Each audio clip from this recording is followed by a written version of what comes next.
Hello mon, welcome to Creepyrasta. Today we have story for you. It is called Jeff the Killer. So, here we go. After a week of unexplained murders, the ominous unknown killer is still on the rise. After little evidence has been found, a young boy states that he survived one of the killer's attacks and bravely tells this story. I had a bad dream last night, and I woke up in the middle of the night, says the boy. I saw that for some reason the window was open, even though I remember it being closed before I go to bed. I got up and shut it once more. Afterwards, I simply crawled under my covers and tried to get back to sleep. That's when I had a strange feeling, like someone was watching me. I looked up and nearly jumped out of my bed. There, in a little ray of light, illuminating from between my curtain, were a pair of two eyes. These weren't regular eyes. They were dark, ominous eyes. They were bordered in black, and just plain out terrified me. That's when I saw his mouth, a long, horrendous smile that made every hair on my body stand up. The figure stood there, watching me. Finally, after what seemed like forever, he said it. A simple phrase, but in a way only a madman could speak. He said, "Go to sleep." I let out a scream. That's what sent him at me. He pulled up a knife, aiming at my heart. He jumped on top of my bed. I fought him back. I kicked, I punched, I rolled around, trying to knock him off of me. That's when my dad busted in.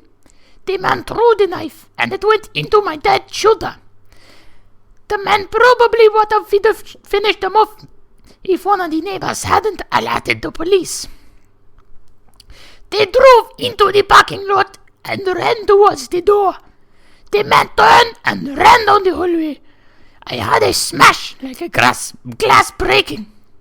As I came out of my room, I saw the window was pointing out. The back of my house was broken. I looked out it to see him vanish into the distance. I can tell you one thing. I will never forget that face, those cold, evil eyes, and that psychotic smile. They will never leave my head. Police are still on the look for this man. If you see anyone that fits the description in this story, please contact your local police department. Jeff and his family had just moved into a new neighborhood. His dad had gotten a promotion at work, and they thought it would be the best thing. It would be best to live in one of those quote-unquote fancy neighborhoods.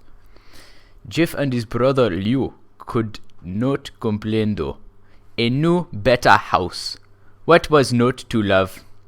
As they were getting unpacked, one of their neighbors came by. "Hello," she said. "I'm Barbara. I live across the street from you. Well, I just wanted to introduce myself and to introduce my son. She turns around and calls her son over. Billy, these are our new neighbors." Billy said hi and ran back to play in his yard. "Well," said Jeff's mom, "I'm Margaret, and this is my husband Peter, and my two sons, Jeff and Liu." They each introduced themselves, and then Barbara invited them to her son's birthday. Jeff and his brother were more about to object when their mother said that they would love to. When Jeff and his family are done packing, Jeff went up to his mom. Mom, why would you invite... Mom, why would you invite us to some kid's party? If you hadn't noticed, I am not some dumb kid. "Jeff," said his mother, "we just moved here. We should show that we want to spend our time with our neighbors. Now, we're going to that party, and that's final." Jeff started to talk but stopped himself, knowing that he couldn't do anything. Whenever his mom said anything, it was final. He walked up to his bedroom and plopped down on his bed. He sat there at his ceiling, looking, when suddenly he got a weird feeling. Not so much pain, but a weird feeling. He dismissed it as just some random feeling. He heard his mother call him down to get his stuff, and he walked down to get it. The next day, Jeff walked downstairs to get breakfast and got ready for school. As he sat there, eating his breakfast, he once again got that feeling. This time, it was stronger. It gave him a slight tugging pain, but he once again dismissed it. As he and Liu finished breakfast, they walked down to the bus stop. They sat there waiting for the bus, and then all of a sudden, some kid on a skateboard jumped over them, only inches above their laps. They both jumped back in surprise. Hey, what the hell? The kid landed and turned back to them. He kicked his skateboard up and caught it with his hands. The kid seemed to be about 12, 1 year younger than Jeff. He wears an airy poster shirt and ripped blue jeans. Well. Looks like we've got some new meat. Suddenly, 2 other kids appeared. One was super skinny and the other was huge. Well, since you're new here, I'd like to introduce ourselves. Over there is Keith. Jeff and Liu looked over to the skinny kid. He had a dopey face that you would expect a sidekick to have. And he's Troy. They looked over at the fat kid. Talk about a tub of lard. This kid was... He looked like he hadn't exercised since he was crawling. And I, said the first kid, am Randy. Now, for all the kids in this neighborhood, there is a small price for a bus fare, if you catch my drift. Liu stood up, ready to punch the lights out of the kid's eyes, when one of his friends pulled a knife on him. Tisk. I'd hope you would be more cooperative, but it seems we must do this the hard way. The kid walked up to Liu and took his wallet out of his pocket. Jeff got that feeling again. Now it was truly strong, a burning sensation. Quick side note, I have similar burning sensation when I pee. Please, anyone who know what is the source of this, please comment below what it is. It really hurts when I pee. It burns. I do not know where it came from, but please help. He stood up, but Liu gestured him to sit down. Jeff ignored him and walked up to the kid. Listen here, you little punk. Give back my bro's wallet or else. Randy put the wallet in his pocket and pulled out his own knife. Oh, and what will you do? Just as he finished the sentence, Jeff popped the kid in the nose. As Randy reached for his face, Jeff grabbed the kid's wrist and broke it. Randy screamed and Jeff grabbed the knife from his hand. Troy and Keith rushed Jeff, but Jeff was too quick. He threw Randy to the ground. Keith lashed out at him, but Jeff ducked and stabbed him in the arm. Keith dropped his knife and fell to the ground screaming. Troy rushed him too, but Jeff did not even need the knife. He just punched Troy straight in the stomach and Troy went down.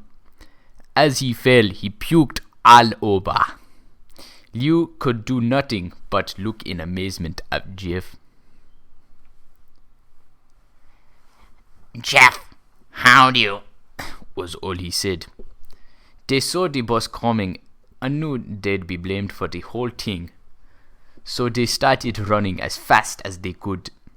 As they ran, they looked back and saw the bus driver rushing over to Randy and the others.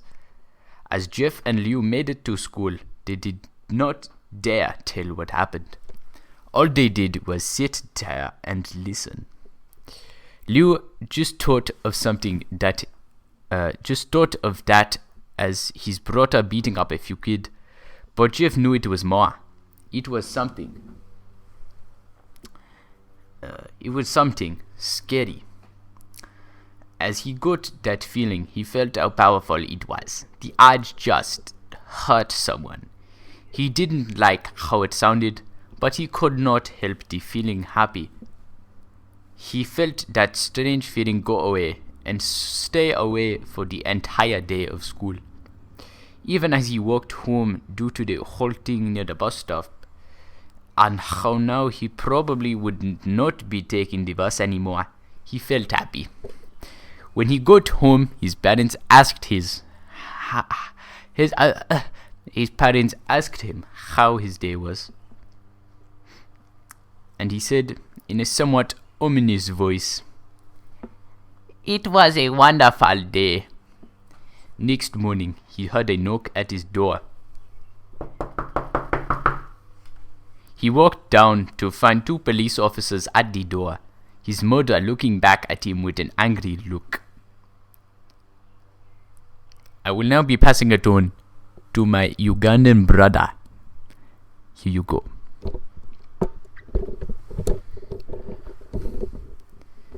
Jeff, these officers tell me that you attacked 3 kids, that it wasn't regular fighting, and that they were stabbed, son. I cannot read this. I will pass it back to you. No, really, I insist you must take the microphone.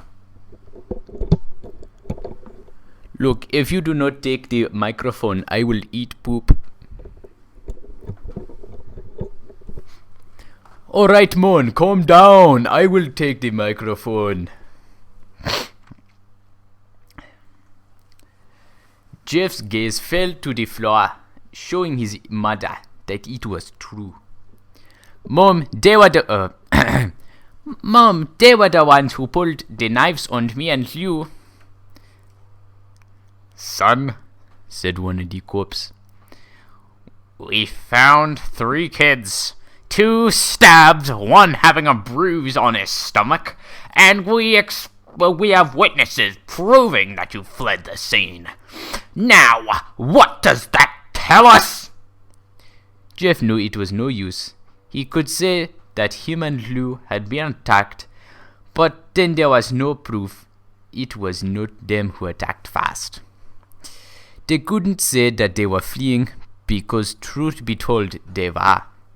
So Jeff couldn't defend himself or Lou. Son, call down your brother. Jeff couldn't do it since it was he who beat up all the kids. Sir, it was me. I was the one who beat up the kids. Leo tried to hold me back, but he couldn't stop me. The cop looked at his partner, and they both nodded. Well, kid, looks like a year in juvie. Wait, says Leo. They all looked up to see him holding a knife. The officers pulled their guns and looked them on Lou.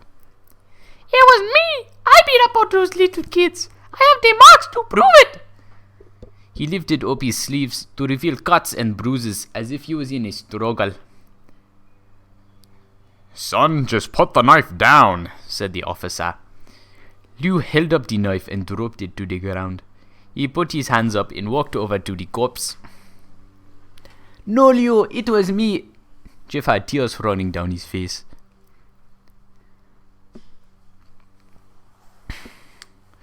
Ha! Poor bro. Trying to take the blame for what I did. Well, take me away. The police led Leo out of the patrol car. Leo, tell them it was me. Tell them I was the one who beat up those kids. Jeff's mother put her hands on his shoulders.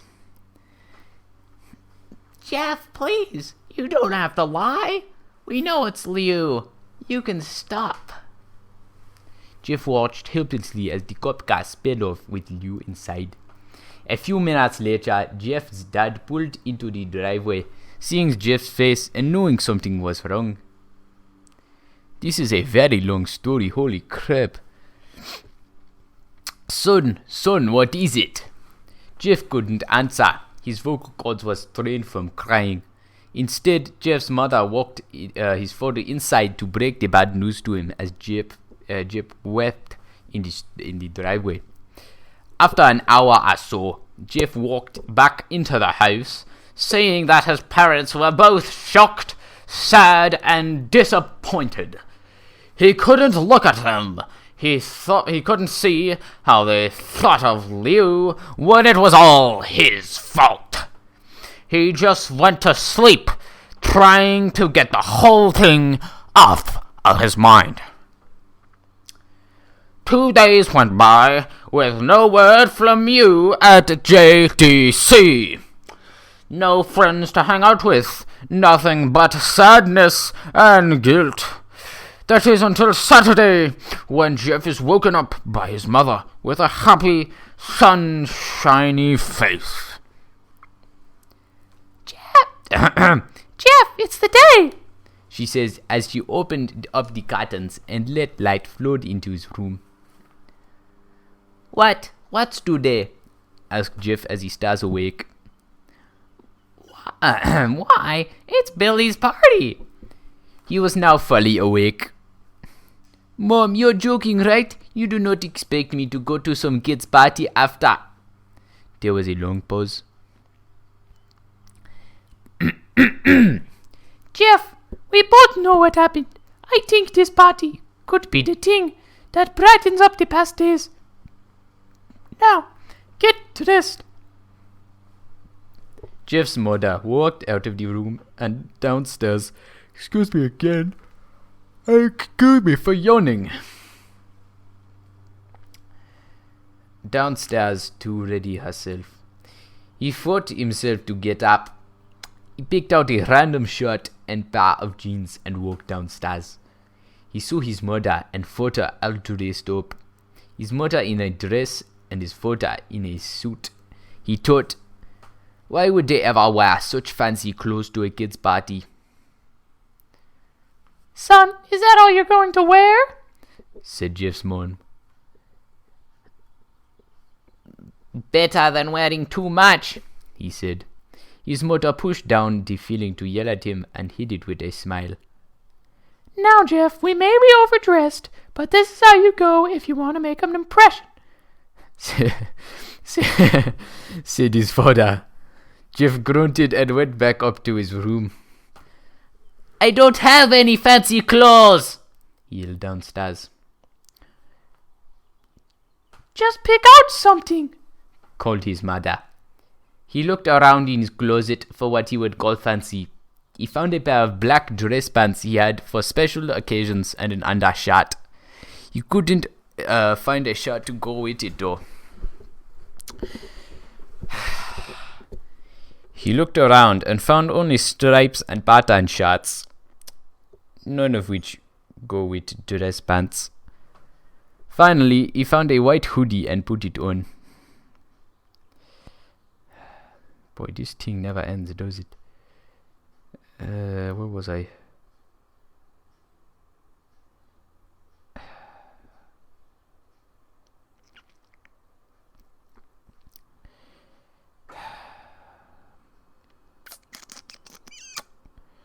Where are we?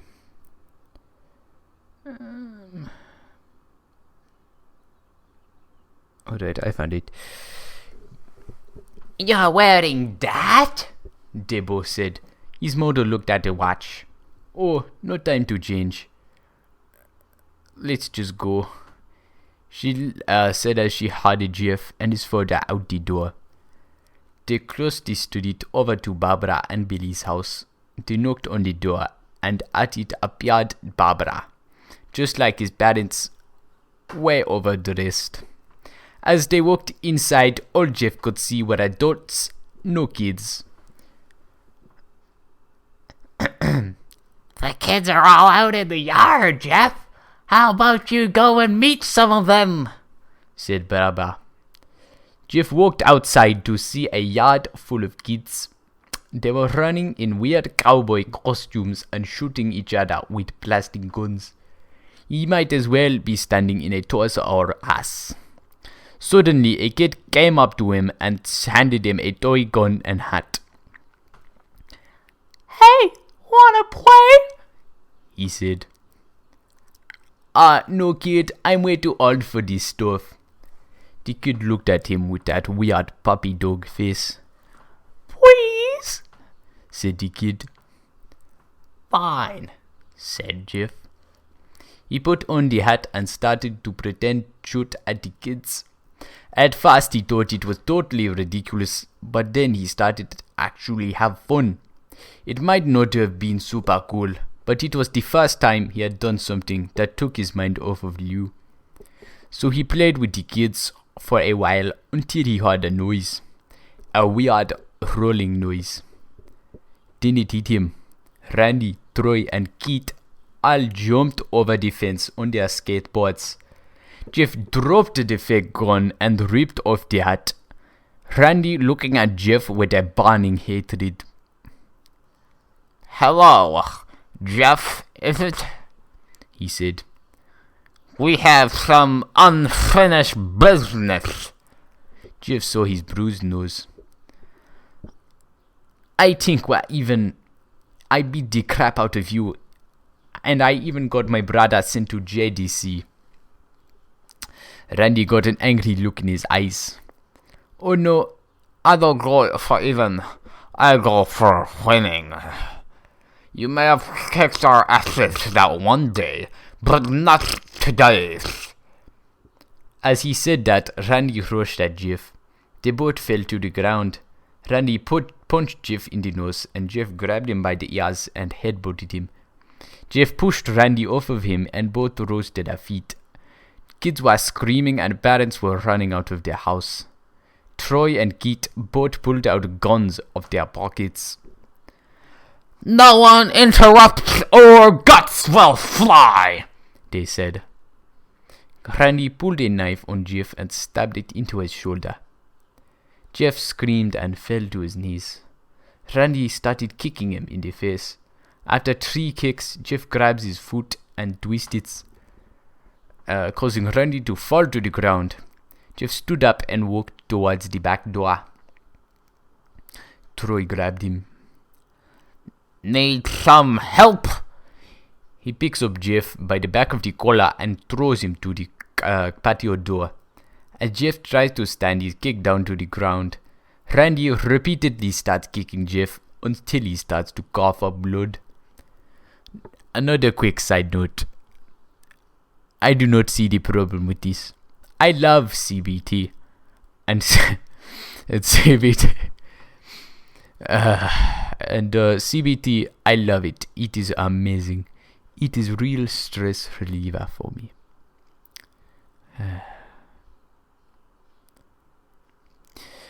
Come on, Jeff, fight me. He picks Jeff up and throws him into the kitchen.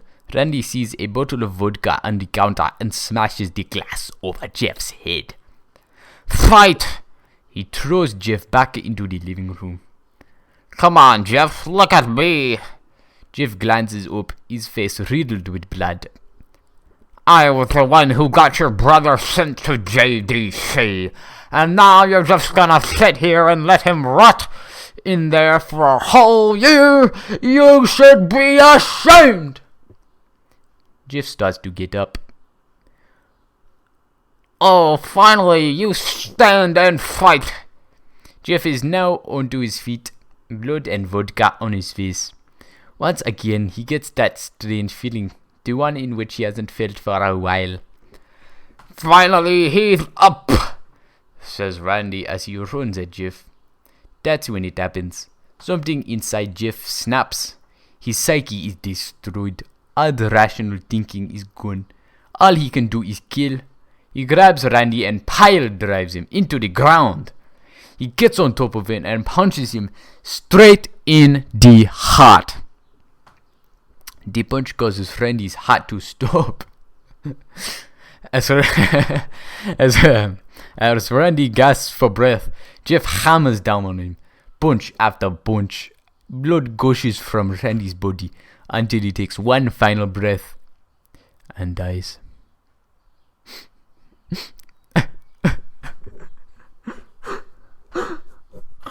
Rest in peace, Randy. Everyone is looking at Jeff now. The parents, the crying kids, even Troy and Keith. Although they easily break from their gaze and point their guns at Jeff, Jeff sees the guns trained on him. Oh, whoa, whoa, whoa. One love, brother. Jeff sees the gun trained on him and runs for the stairs. As he runs, Troy and Keith let out a fire on him, each shot missing. Jeff runs up the stairs. He hears Troy and Keith follow up behind. As they let out their final rounds of bullets, Jeff ducks into the bathroom. He grabs the towel rack and rips it off the wall. Troy and Keith race in, knives ready. Troy swings his knife at Jeff, who backs away and bangs the towel rack into Troy's face. Troy goes down hard, and now that's all that's left is Keith. But I cannot stop yawning, can I? He is more agile than Troy though. He ducks when Jeff swings the towel rack. He dropped the knife and grabbed Jeff by the neck. He pushed him into the wall. A thing of bleach fell down from on top of him from the top shelf. It burnt both of them, and they both started to scream. Jeff wiped his eyes as best as he could. He pulled the towel rack and swung it straight into Keith's head. As he lay there, bleeding to death, he let out an ominous smile. What is so funny? Asked Jeff. Keith pulled out a lighter and switched it on. What's funny, he said, is that you're covered in bleach and alcohol. Jeff's eyes widened as Keith threw the lighter at him. As soon as the flame made contact with him, the flames ignited with the alcohol in the vodka. While the alcohol burned him, the bleach bleached his skin. Jeff let out a terrible screech as he caught on fire. He tried to roll out the fire, but it was no use. The alcohol had made him a walking inferno. He ran down the hole and fell down the stairs. I just realized what I'm doing with my life. Everybody started screaming as they saw Jeff, now a man on fire, dropped to the ground, nearly dead. The last thing Jeff saw was his mother and the other parents trying to extinguish the flame. That's when he passed out. When Jeff woke, he had a gas wrapped around his face. He couldn't see any. Oh my god, here we go again.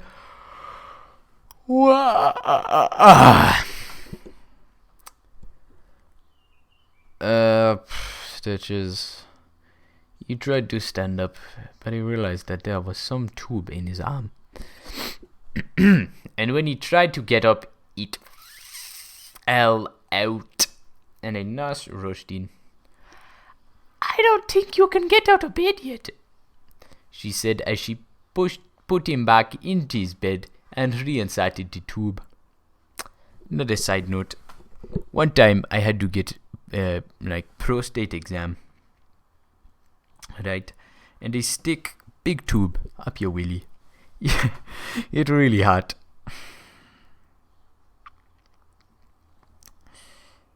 Back to the story. Jeff sat there with no vision, no idea of what his surroundings were. Finally, after hours, he heard his mother. Honey, are you okay? She asked. Jeff couldn't answer though. His face was covered and he was unable to speak. Oh, honey, I have great news. After all the witnesses told the police that Randy confessed of trying to attack you, they decided to let you go. This made Jeff almost bolt up, stopping halfway, remembering the tube coming out of his arm. It'll be out by tomorrow, and then the two of you will be able to be together again. Jeff's mother hugs Jeff and says her goodbyes. The next couple of weeks were those where Jeff was visited by his family. Then came the day where his bandages were removed. His family members were all there to see what he would look like. As the doctors unwrapped the bandages from Jeff's face, everyone was on the edge of their seats. They waited until the last bandage holding the cover of his face was almost removed. "Let's hope for the best," said the doctor. This is over 30 minutes long.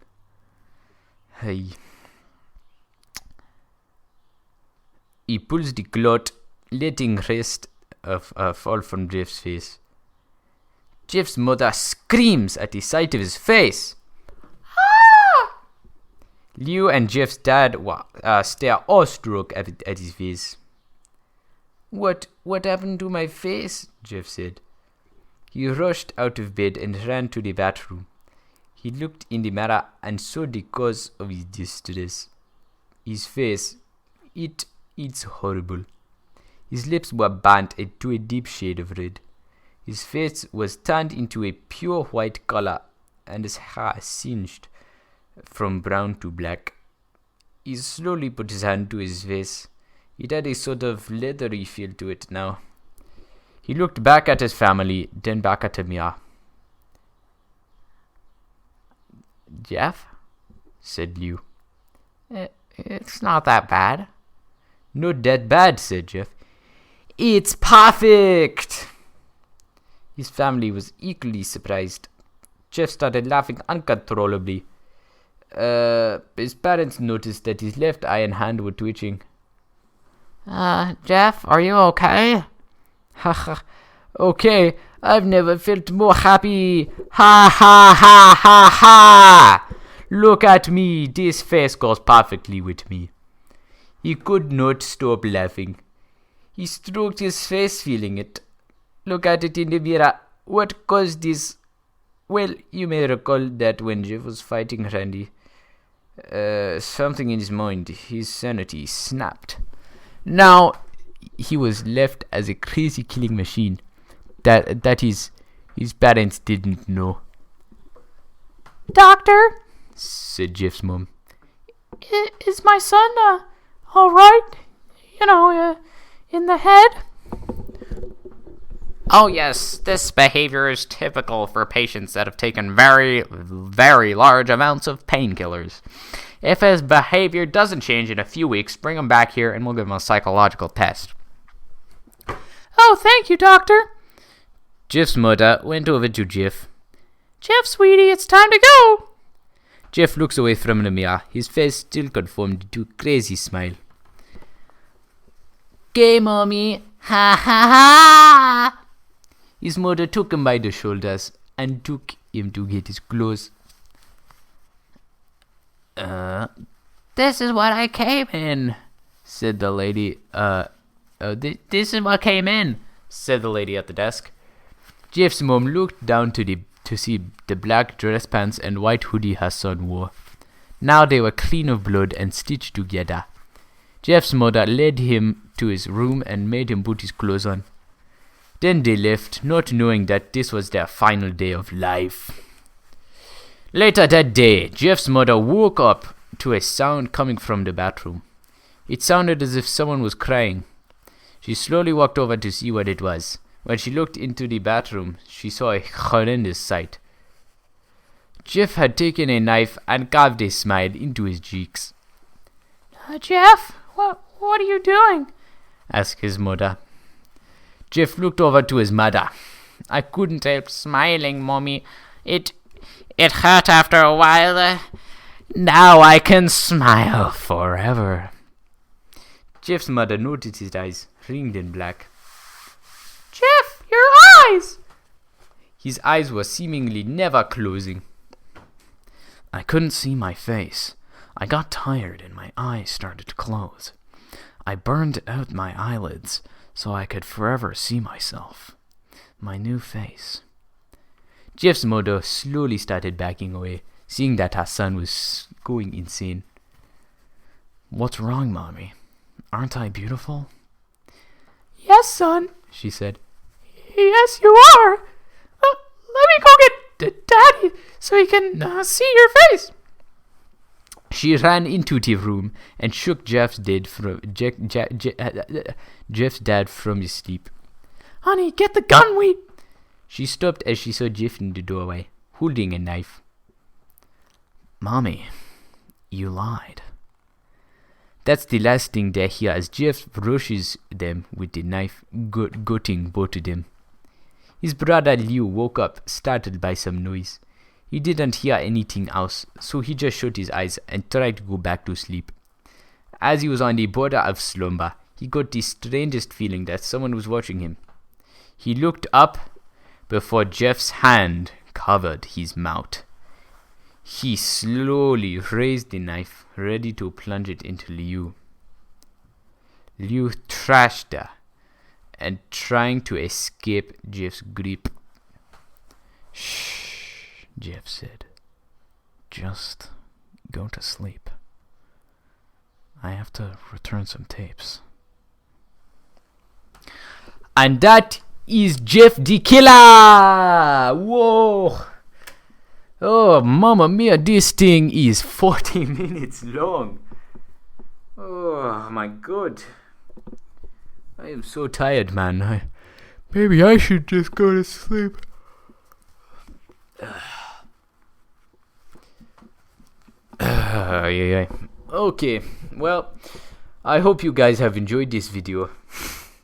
If you happen to get this far, there are surprises throughout, so be sure to comment. Bob Marley is Jeff the Killer. If you've made it this far.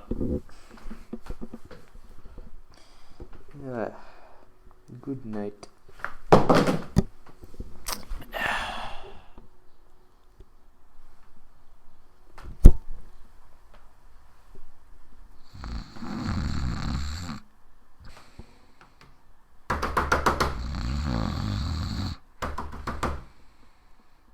Hello? What are you doing here? I have come for your blood. Well, Jeff, I was just spreading the word of your amazingness. You're gonna have to do better than that. No, Jeff, put down that knife. No, Jeff, You got no. to the count of three No. to get your lion. No good.